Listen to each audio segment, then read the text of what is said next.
Hello. आज के इस एक्सप्लेनर में हम क्लास 10th केमिस्ट्री के उस चैप्टर को डिकोड करेंगे जो अक्सर थोड़ा मुश्किल लगता है, केमिकल रिएक्शंस एंड इक्वेशंस। नाम सुनकर शायद थोड़ी घबराहट होती हो, लेकिन फिक्र की कोई बात नहीं है। आज हम इस पूरे टॉपिक को कुछ शानदार चीट कोड्स और ट्रिक्स के साथ बिल्कुल मक्खन की तरह क्लियर करने वाले हैं। तो चलिए पूरी एनर्जी के साथ इस मजेदार सफर को शुरू करते हैं। ओके, तो सबसे पहले आज के रोड मैप पर एक नज़र डाल लेते हैं। आज जिन 5 मेन कॉन्सेप्ट्स को ब्रेक डाउन किया जाएगा वो हैं फिजिकल और केमिकल चेंज, इक्वेशंस को बैलेंस करना, कॉम्बिनेशन और डीकंपोजिशन रिएक्शंस, डिस्प्लेसमेंट रिएक्शंस और आखिर में रिडॉक्स रिएक्शंस। तो शुरू करते हैं सेक्शन 1 से, फिजिकल और केमिकल चेंज के बीच का असली अंतर। आसान भाषा में समझें तो दुनिया का कोई भी बदलाव या तो फिजिकल होता है या केमिकल। फिजिकल यानी सिर्फ किसी चीज की स्टेट या शेप का बदलना, जैसे बर्फ पिघलना, और केमिकल इसका मतलब है उसकी पूरी अंदरूनी बनावट का ही बदल जाना, जैसे कागज का जलकर पूरी तरह से राख बन जाना। अब मोमबत्ती का जलना एक ऐसा क्लासिक एग्जाम्पल है जो अक्सर लोगों को बहुत कंफ्यूज करता है। असल में जब एक मोमबत्ती जलती है तो वो एक डबल वैमी है। जी हाँ, यहाँ फिजिकल और केमिकल दोनों बदलाव बिल्कुल एक ही समय पर हो रहे हैं। जो मोम पिघल रहा है वो बस अपनी स्टेट बदल रहा है, तो वो फिजिकल चेंज हुआ। लेकिन जो धागा जल रहा है वहां कंबशन हो रहा है, जो कि पूरी तरह से एक केमिकल चेंज है। बढ़ते हैं सेक्शन 2 की तरफ, इक्वेशंस को बैलेंस करना। आखिर इन इक्वेशंस को बैलेंस करने की इतनी जरूरत ही क्या है? इसके पीछे है साइंस का एक बहुत ही basic rule, law of conservation of mass. मतलब द्रव्यमान को ना तो बनाया जा सकता है और ना ही मिटाया जा सकता है। इसलिए रिएक्शन के शुरू होने और खत्म होने पर एटम्स की गिनती हर हाल में बिल्कुल बराबर होनी चाहिए। किसी भी इक्वेशन को विजुअली मैप करने के लिए एक टेबल बहुत काम आती है। इसमें एलिमेंट, रिएक्टेंट और प्रोडक्ट के कॉलम्स बना लिए जाते हैं। अब सोचिए, अगर बाईं तरफ यानी रिएक्टेंट्स के एटम्स दाईं तरफ के प्रोडक्ट से मैच नहीं कर रहे, तो इसका सीधा सा मतलब है कि वहां एक बहुत बड़ी मैथमेटिकल नाइंसाफी हो रही है, और केमिस्ट्री में इस नाइंसाफी को बैलेंस करके दूर करना ही पड़ता है। और इसी मुश्किल को सुलझाने के लिए आती है ये कमाल की ट्रिक। कई बार वो सिंपल टेबल वाला मेथड बहुत कंफ्यूजिंग हो जाता है। ऐसे में पी के मेथड नाम की ये अलजेब्रा ट्रिक एकदम मैजिक की तरह काम करती है।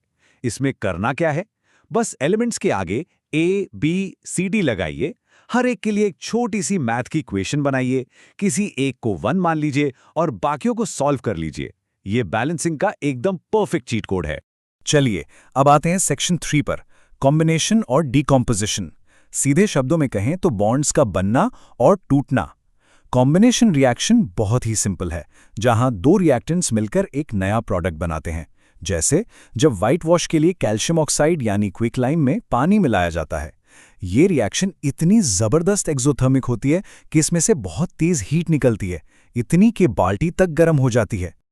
आगे बढ़ने से पहले कैटलिस्ट नाम की चीज को समझते हैं। किताबी परिभाषा कहती है कि ये वो चीज है जो रिएक्शन की स्पीड बढ़ाती है लेकिन खुद खर्च नहीं होती। थोड़ा बोरिंग है ना? इसे ऐसे समझते हैं, कैटलिस्ट बिल्कुल उस मिंटू लाल की तरह है जो दो दोस्तों में झगड़ा करवाने के लिए सिर्फ चुपके से उनके कान भरता है। वो खुद शारीरिक रूप से लड़ाई में कोई हिस्सा नहीं लेता, उसकी अपनी हालत बिल्कुल वैसी ही रहती है, लेकिन वो दूसरों के बीच का रिएक्शन बहुत तेज करवा देता है। अब बात करते हैं डीकंपोजिशन की, यानी किसी कंपाउंड का टूटना। इसके मेनली 3 तरीके हैं। पहला थर्मल, जहां कंपाउंड को तोड़ने के लिए सीधे हीट का इस्तेमाल होता है, जैसे फेरस सल्फेट का सफेद हो जाना। दूसरा है इलेक्ट्रोलाइटिक, जहां बिजली यूज होती है, जैसे पानी को तोड़ना। इसमें वो मशहूर पॉप साउंड टेस्ट वाली हाइड्रोजन गैस बनती है। और तीसरा फोटोलाइटिक, जहां सिर्फ सूरज की रोशनी से ही कंपाउंड टूट जाता है। सिल्वर क्लोराइड का धूप में ग्रे हो जाना इसका बेस्ट एग्जाम्पल है। ये इतना सेंसिटिव होता है कि इसे हमेशा काली बोतलों में छिपा के रखा जाता है। और यही वो शानदार रिएक्शन है जो पुराने जमाने की vintage black and white photography में इस्तेमाल होती थी। अब आते हैं सेक्शन 4 पर, डिस्प्लेसमेंट रिएक्शंस। ये केमिस्ट्री का असली पावर गेम है, बिल्कुल असल दुनिया की तरह, जहां जो एलिमेंट ज्यादा ताकतवर और रिएक्टिव होगा वो कमजोर वाले एलिमेंट को उसकी जगह से बेदखल कर देगा और उसे कंपाउंड से बिल्कुल अकेला छोड़ देगा। और इस रिएक्टिविटी सीरीज को याद करने के लिए एक सुपर ट्रिकी मेमोनिक मौजूद है। जरा सुनिए। कटरीना ने कार मांगी, ऑल्टो जेन फरारी। है ना कमाल की ट्रिक? बस इस एक मजेदार लाइन से कोई भी तुरंत याद कर सकता है कि कौन सा मेटल ज्यादा रिएक्टिव है। जो इस लिस्ट में जितना ऊपर है वो उतना ही ताकतवर है और वो अपने से नीचे वालों को आराम से डिस्प्लेस कर सकता है। लेकिन डबल डिस्प्लेसमेंट में कहानी थोड़ी सी अलग होती है। क्रिकेट की उस सिचुएशन को इमेजिन कीजिए जहां दो अलग अलग आईपीएल टीमों के फैंस आपस में लड़ने के बजाय शांति बनाए रखने के लिए अपनी अपनी वफादारी एक दूसरे से बदल लेते हैं। डबल डिस्प्लेसमेंट में केमिकल कंपाउंड्स बिल्कुल यही करते हैं। वे कोई लड़ाई नहीं करते, बल्कि आपसी सहमति से अपने आयंस को एक दूसरे के साथ स्वैप कर लेते हैं। तो अगर इसी आईपीएल स्वैप वाले रूल को बेरियम क्लोराइड और सोडियम सल्फेट पे लगा दे तो क्या होगा? बहुत सिंपल है। इनके आयंस आपस में अपनी जगह बदल लेंगे और हमें मिलेगा बेरियम सल्फेट। और इस रिएक्शन की सबसे खास बात पता है क्या है? ये नया बनने वाला बेरियम सल्फेट पानी में घुलता नहीं है, बल्कि एक सफेद रंग के प्रेसिपिटेट के रूप में बर्तन के तले में बैठ जाता है। अब बढ़ते हैं आज के आखिरी और सबसे ट्रिकी कॉन्सेप्ट की तरफ, सेक्शन 5, रेडॉक्स रिएक्शंस।